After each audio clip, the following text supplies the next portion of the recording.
Welcome to part two of our series of Commit and You Will Succeed. Grow to Succeed. In the first video, we had an introduction where I introduced the series and I said it's called Grow to Succeed. This video is, the purpose is to share what I've learned about some few tips on how to grow to succeed in life. And the first video, we talked about um, commitment and change, where I mentioned that for you to succeed, you must be committed. You must have a sense of commitment to what you want to achieve. And also, you must be willing to change. That means your mindset must be willing to embrace change. That if you are not willing to embrace change, then it will be hard for you to actually succeed. So this video, we're going to be talking about mindset and belief. This is a step one. And it is said that the most difficult project to embark on in life is the human mind. I'll take that again. It says the most difficult project to embark on in life is the reconstruction of the human mind. Not construction, but reconstruction. Why are we calling it reconstruction? Because the human mind has already been constructed. Okay? So, and what I mean by the human mind has already been constructed is because our minds have been conditioned. Our minds have been conditioned by different beliefs from culture, tradition, society, from education, from family, friends, school, parents.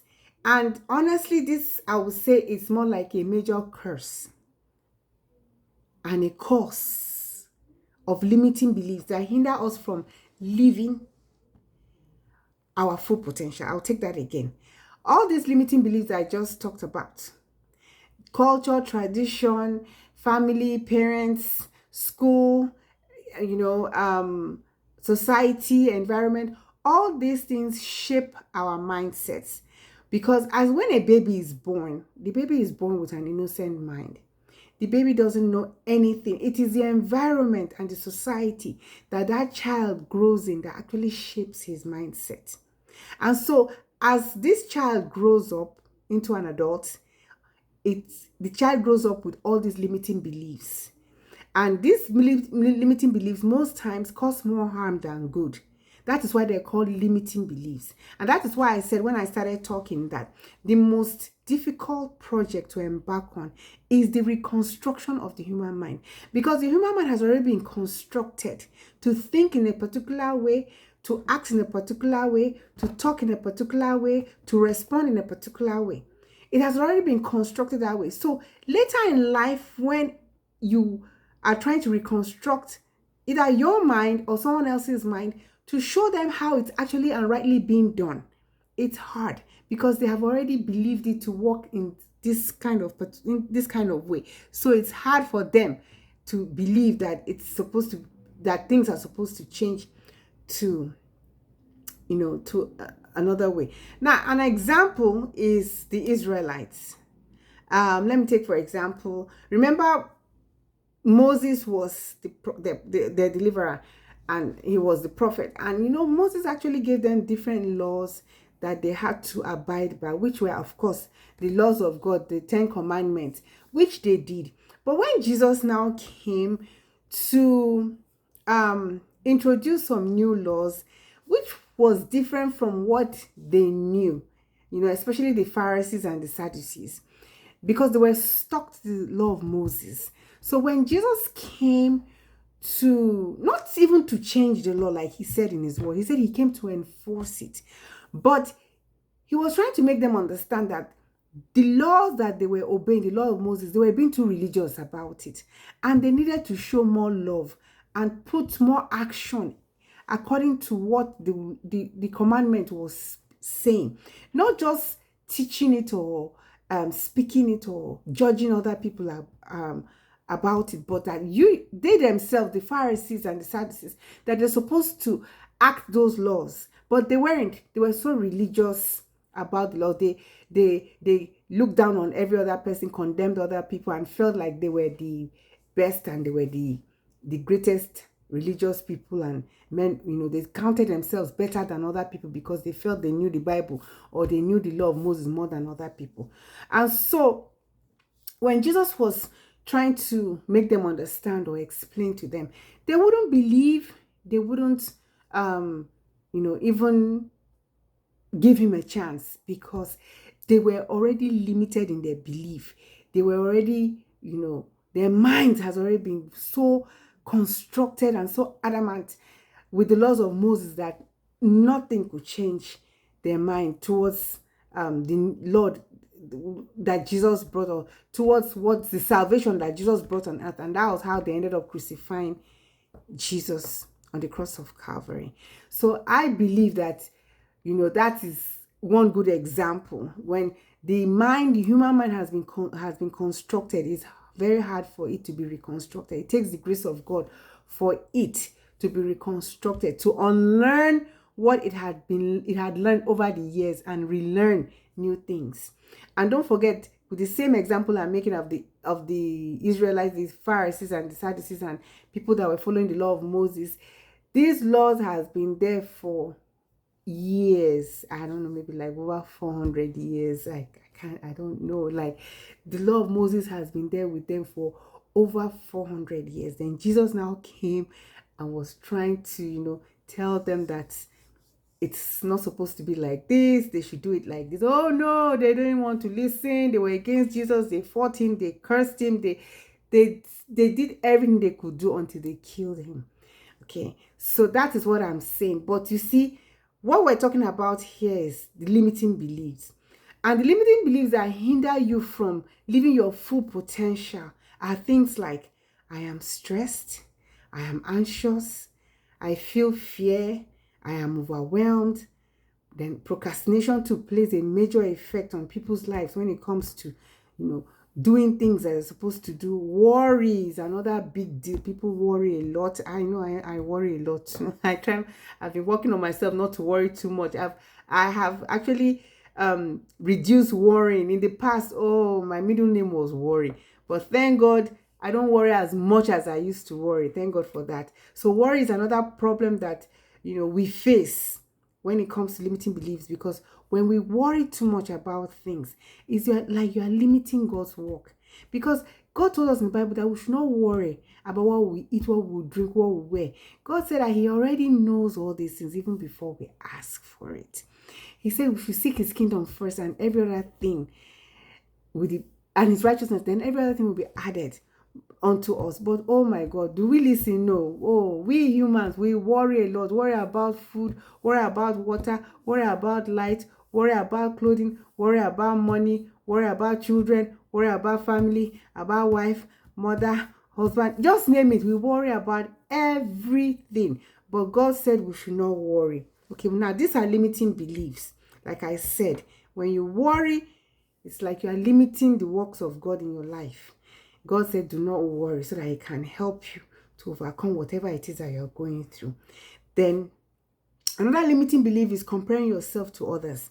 Most times we compare ourselves to others because others have succeeded in certain things in life. We feel like we cannot get there, or we feel like they're better than us. There's nothing like that. No one is better than the other person. Don't forget, God is not even a respecter of person. Just because this person has succeeded doesn't mean that you will not succeed. Like I said, all you have to do is commit yourself and be willing to change, and success will come your way. Success is for everybody. It is not limited to only some few people. So comparing yourself to others can also be a source of limiting beliefs for you, preventing you from getting to your success level. Now, criticizing yourself is also a limiting belief. Like, I'm not good enough. I don't think I can do it. Nobody likes me. I'm not the kind of person they're looking for. All those words, they're negative words. And that is just the lie of the enemy. To make you feel low, or to make you feel lower than who you are, or to make you feel you're a nobody, or to make you feel small. Do not listen to those voices. God said that he has made you for a purpose. And he said that he has also made you for signs and wonders. And the book of Jeremiah, his 29:11, said that the thoughts I have for you is of good and not of evil, to prosper you and to give you an expected end and a good future. So you see God's thoughts for your life. So why do you now criticize yourself? Don't you know that you are made in God's image and God has great things ahead of you? Don't let don't let negative thoughts bring you down. Fight it. Claim what the promise of God says for your life, and you will see that things will start changing. Another limiting belief is laziness. Some people are so lazy, they don't like to do anything. Oh my goodness. That is, I think that actually, that for some people, they need deliverance, because sometimes they have the opportunity, they have the resources, they have everything available to them, but just because they're lazy, they don't want to do anything. They're mediocre. They just wake up and just sleep all day, eat all day, watch TV all day. They don't move. That is a limiting belief. You need to stop. You need to try to get your acts together. Like I said, commitment and change. You cannot be lazy and be committed. If you are committed to success, you have to put in that energy. You have to put in that zeal. You have to try something. You have to show up. No matter how little, just keep moving forward. Even though it's hard, keep pushing so that you can get your expected end.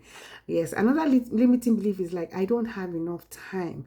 Of course, that's a lot of excuse. That I hear a lot from a lot of people. Like when I ask that, why are you not doing what you're supposed to be doing? People tell you that they have dreams, they have visions. God has shown them their assignment, and they have great goals they want to achieve in life.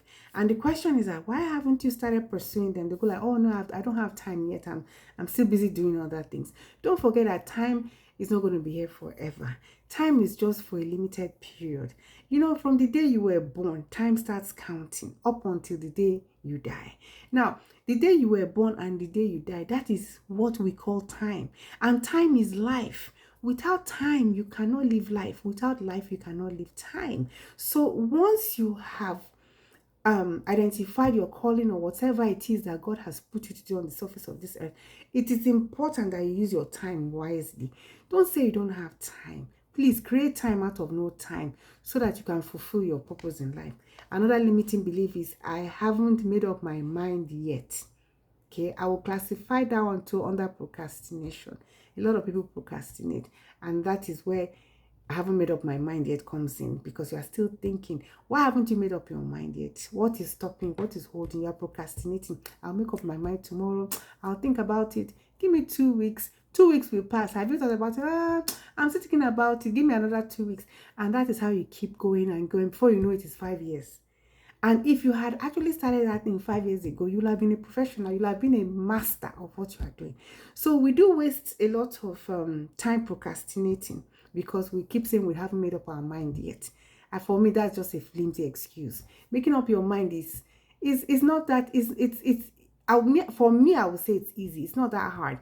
First thing is to go on your knees and pray. Pray to God about it. If you are confused about whatever decision or action you want to take, pray to God about it. God is a good God. He will always give you revelation. He will answer you, and He will tell you, help you to make up your mind. He will give you the signal. He will give you the sign if you should go ahead with it or don't go ahead with it. So making up your mind can actually be done quickly if you lay it before the feet of Jesus, or you commit it into God's hands.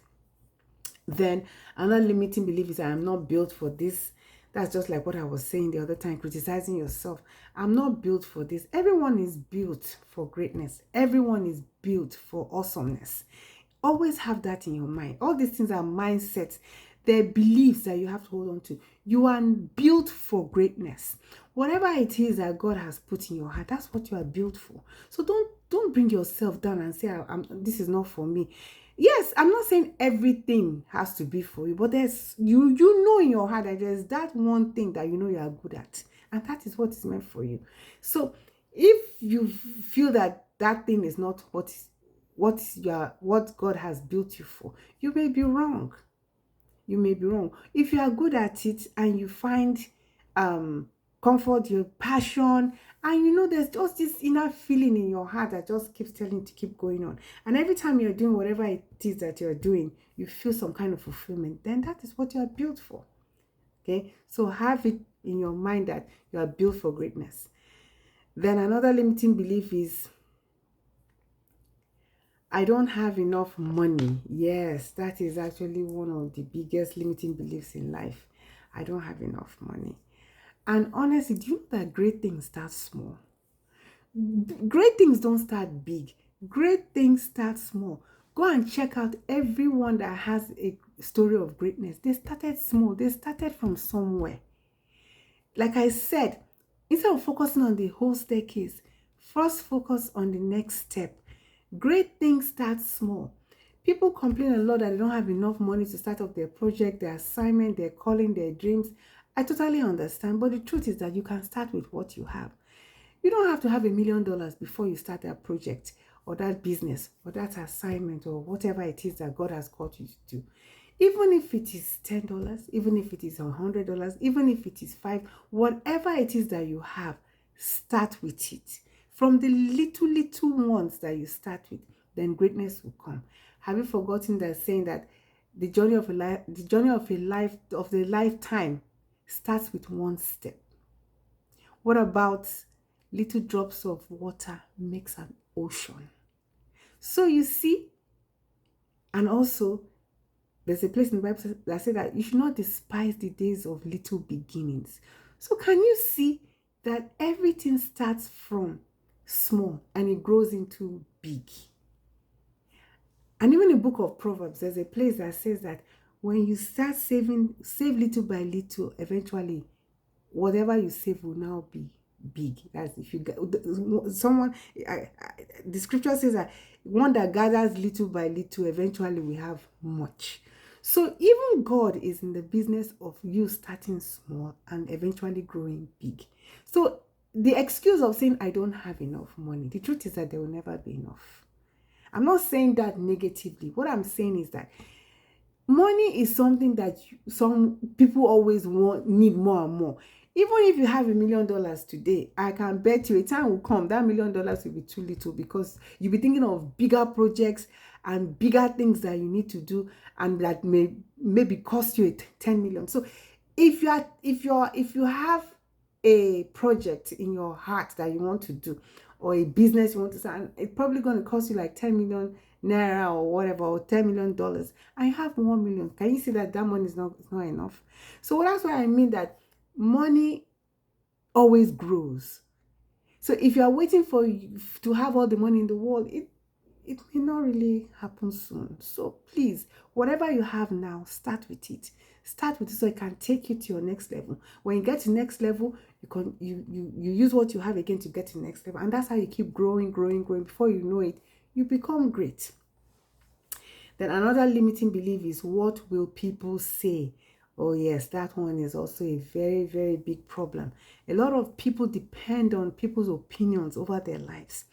They can't make decisions. They can't take actions because they're scared of what people will say, what people will think about them, what people will feel about them. You don't have to allow people's opinion to control you.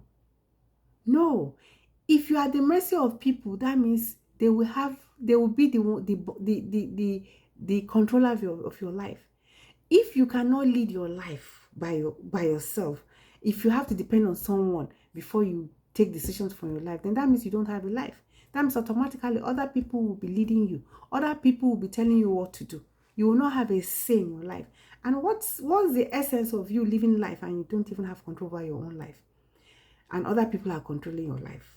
That's not how it's meant to be. So you do not always depend on people's opinion.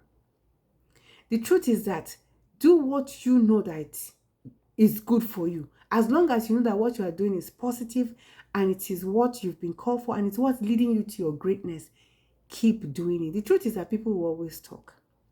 Whether if you do good, people will talk. If you do bad, people will talk. At every given time, people always talk. So if people are going to talk anyways, then why don't you just do what you have to do? So if you are good at what you do, they will talk. And if you're bad, they will talk. So don't worry about people's opinions. You just do what you have to do. Don't let other people's thoughts and perceptions rule your destiny. It's not right. Okay? You should be able to take control over your life and whatever it is that God has called you to do. The only person that has total authority and permission to control your life is God, because he's the one that gives direction. He created you. He created me too. So whatever it is that God has told you and I to do is what we'll do. But if someone else is trying to plan your life for you, then that's a problem. And that's why they said, if you don't have a plan for your life, then unfortunately someone else will plan your life for you. And when someone else plans your life, that means you don't have a life. You're practically living their life. And that will not give you fulfillment. So do not allow other people's opinion to control whatever it is that you do in life. Okay? Another limiting factor is I am not smart enough. Like I said, we're all made for signs and wonders.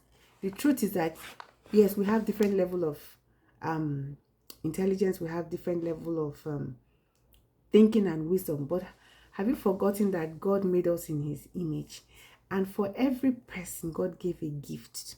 No one is useless on the surface of this earth. I keep saying, no one is. No one. Everybody was born with a gift. It's just for you to take time to search within yourself and discover what that gift is. So you not being smart enough, it doesn't count. God has gifts for different people. Some of those gifts, it could be your hands. Your creativity could be in your hand. Some could be in your mind. Sometimes it's in your talk. Like what I'm saying, like me now. For me, my calling is which I know is encouraging others to succeed positively, to move forward in life, to achieve their goals, and most especially to live their purpose. That is what I do. That is what I know my gift is. So, but for other people, there are different gifts. That's why we have different systems in the world. You know, some are blessed in music, some are blessed in art, they draw well, some dancing, some basketball, sports, some healing, some ministering, some evangelism, different, just name it, some teaching, words of encouragement. There are I don't know if I should say millions, but hundreds and thousands. There are different gifts. God has given everyone a different gift. So if you discover your gift, it may be different from the next person. The other person may have a different gift, but that doesn't mean you are better than that person, and that doesn't mean that person is better than you. Both of you are equal. It's just that you have different areas of gifting, and in those different areas of gifting is where God will lead you and bring you to your greatness. So you need to break free from all these limiting beliefs that we just talked about so that you can move forward in life. It is easier said than done, I know, because like I said, once the human mind has been constructed, it is hard to reconstruct it. Yes, this has been one of the toughest and most difficult things to do in the human race. Our minds have been conditioned to think, act, react, and work in a certain way. We have been impacted by culture, tradition, society, friends, and family. We act like other people other than ourselves, and that is so true. That is so true. Most times people like to act like other people, you know. A lot of people have what I call misplaced identity. They want to look like other people, talk like other people, dress like other people. Well, what about you? You're also a great person. Identify yourself and be yourself so that other people too can want to be like you. Instead of you trying to be like other people, be yourself. We are too busy trying to fit in rather than to stand out. And that's the problem. You find out that people that are standing out are very few. But people that are struggling to fit in, I want to do this, I want to be like, there's so many of them all around the world. Too busy trying to fit in rather than standing out. And you are meant to stand out because you are meant for greatness. You are responsible to become who God created you to be. No one is. You are the one that is responsible to become who God has created you to be. No one is to be blamed for you not becoming yourself. You are you. It is It first of all starts by you accepting yourself, accepting that you are meant for greatness, just like I said before earlier. Okay. Accepting that you are made for greatness, then change your thoughts. Change your thoughts about yourself. Believe in yourself. Remember, I talked about that in the first video, and even when I started this video. You need to change your thoughts. You need to believe in yourself. Believe you can succeed. It may not look like it right now, but still believe. Still believe. And that's where faith comes in.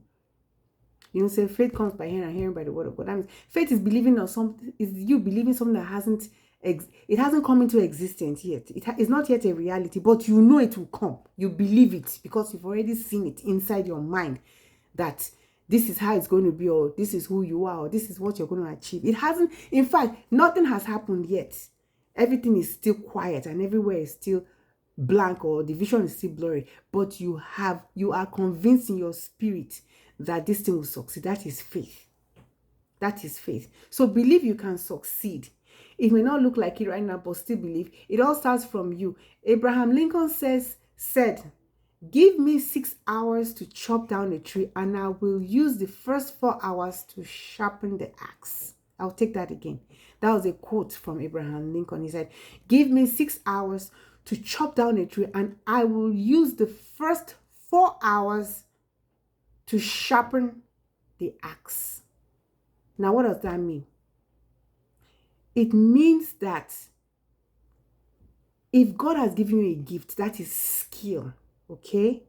It is your responsibility to sharpen yourself. So actually, you are the axe that Abraham Lincoln is talking about. You are an axe. You need to sharpen yourself, grow yourself, and develop yourself. That means develop your skills. Like I said before, God has given each and every one of us a gift. So your responsibility is to identify your gift. Be yourself. Don't be like other people. Identify your own personal gift, your own special gift. Then sharpen it, develop it, grow it.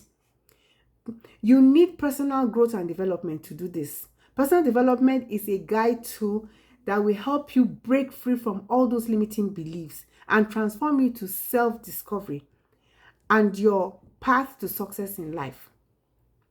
So growing yourself and developing yourself means that if you have to go to school, you go to school.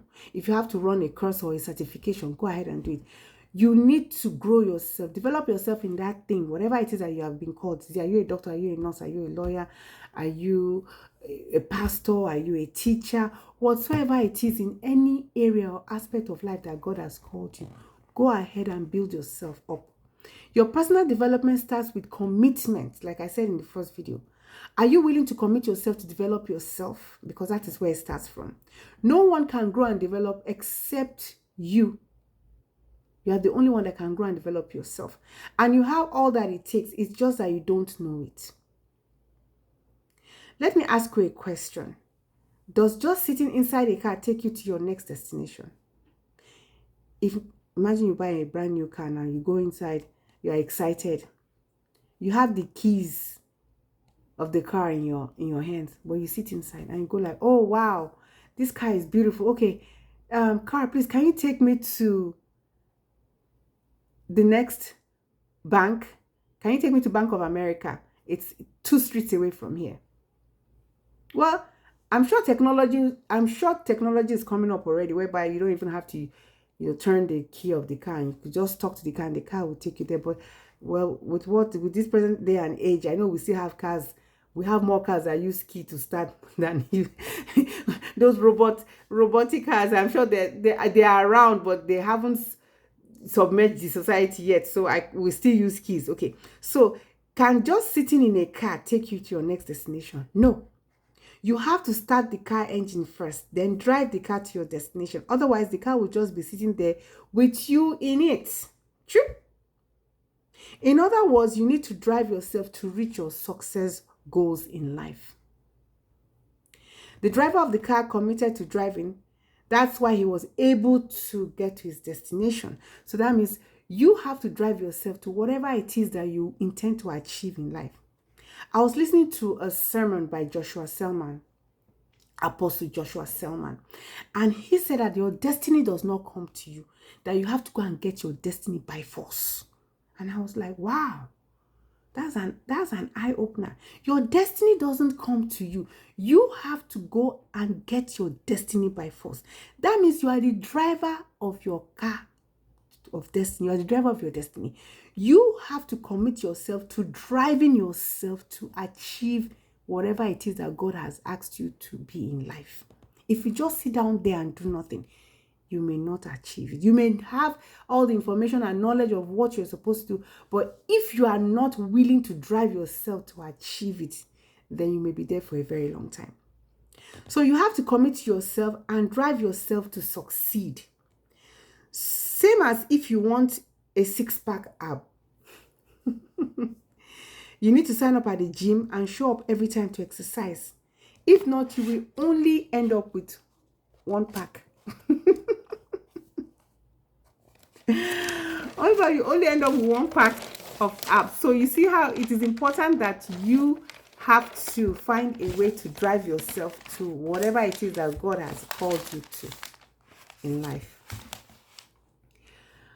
Now, the question now is that, what if I try and fail? Because that's what a lot of people are scared of.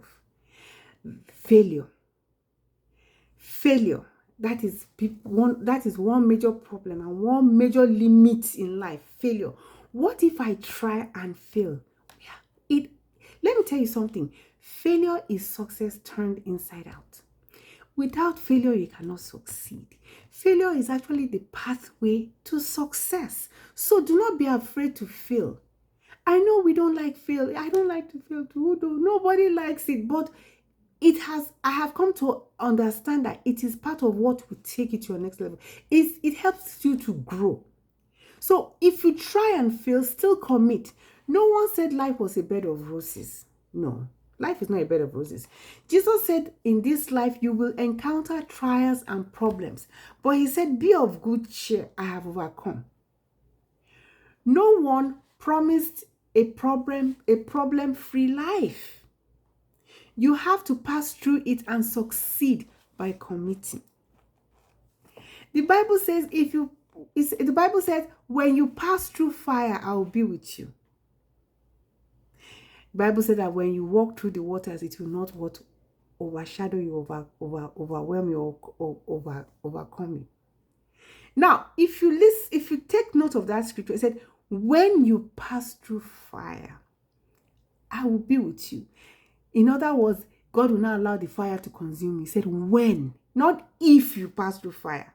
It's not a probability. He said, when. That means it's a fact that you will pass through fire in this life. Persecution will always be, you can't escape it, especially as a child of God. You will always face persecution.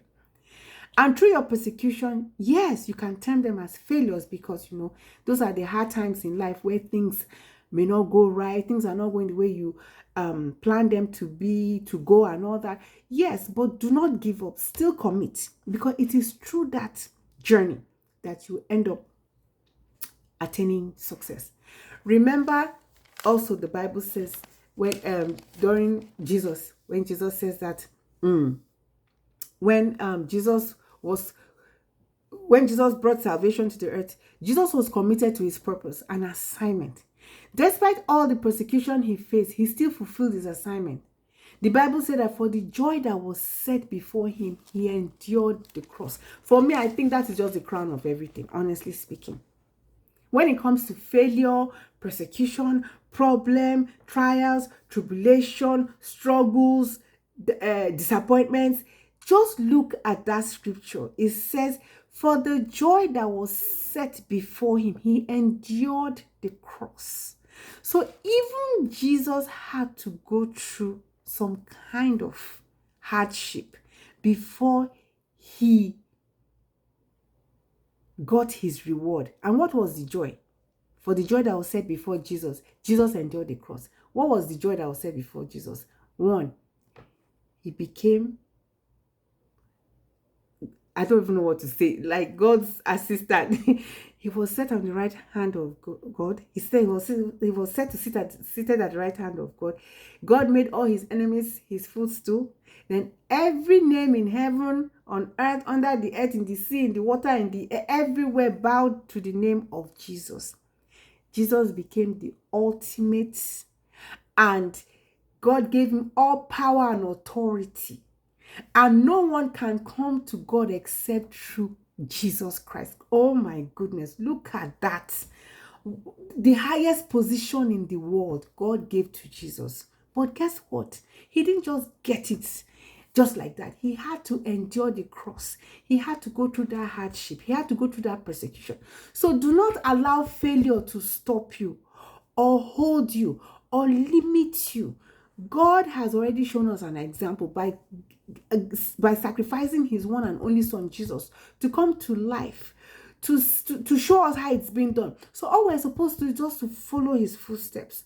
So do not allow failure to hold you back or limit you from achieving or attaining your goal. It is part of the journey.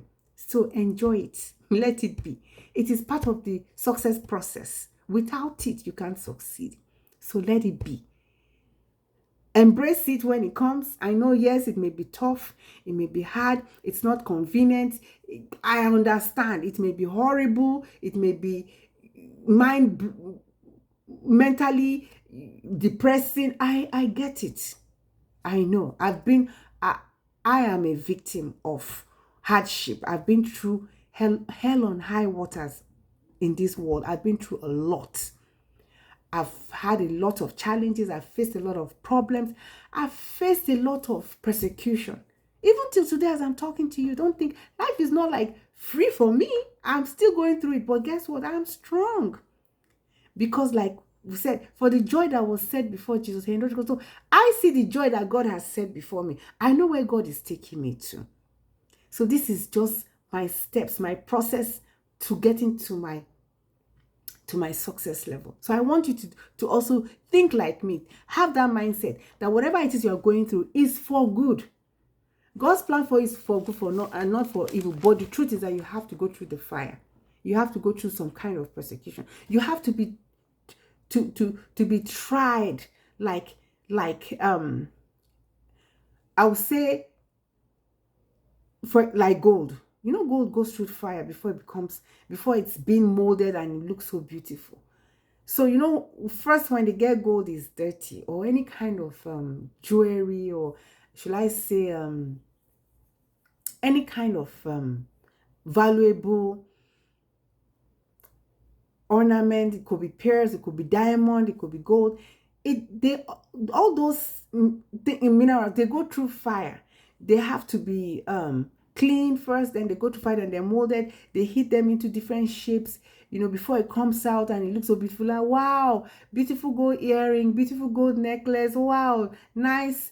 What do you call it? Diamond ring. The diamond ring didn't just appear like that. It went through some kind of stress, some kind of molding, some kind of fire, some kind of hardship before it became that beautiful. And that is how we are too as humans, as children of God. So with all this said and done, I have 4 questions for you. Okay? Now, number 1, what are the limiting beliefs or thoughts that has been hindering you from moving forward in life? Think about it. I would like you to get a pen and paper and write this. And, you know, go ahead, let it be your homework for this video. Go ahead and find out, number 1, like I said, what are the limiting beliefs or thoughts that has been hindering you from moving forward in life? List them. Be true to yourself. Don't hide anything. This is between you, yourself, and you. You know me, I'll say me. This is me, myself, and I. But this is between you, yourself, and you. So get a paper. What are the limiting beliefs or thoughts that are hindering you from moving forward in life? List them down.